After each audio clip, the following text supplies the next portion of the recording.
Welcome. আজকে আমরা এই ভিডিওতে দেখব যে অমরনাথ যাত্রার জন্য আরএফআইডি কার্ড এটা আমরা কোথা থেকে পাবো এবং কত সহজে পাবো।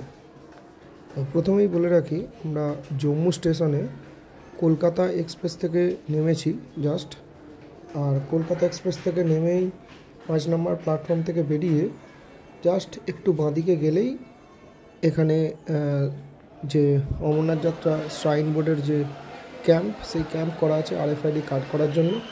ওখানে গিয়ে জাস্ট লাইনে দাঁড়ানো। লাইন কিন্তু বিশাল, কিন্তু খুব অল্প সময় লাগছে, খুব দ্রুত লাইন এগোচ্ছে। আমরা অনেকটা কাছাকাছি চলে এসেছি।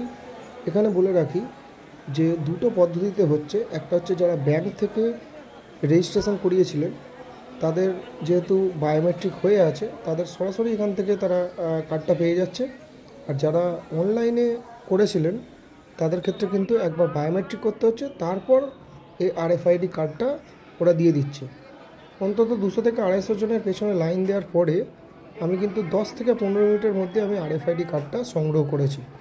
তাই যারা ব্যাংক থেকে করেছে তাদের একটু সুবিধা, আর যারা অনলাইন রেজিস্ট্রেশন করেছে তাদের ক্ষেত্রে সামান্য একটু সময় লাগবে ওই বায়োমেট্রিকটা করার জন্য। এই ছিল আরএফআইডি কার্ড সংগ্রহ।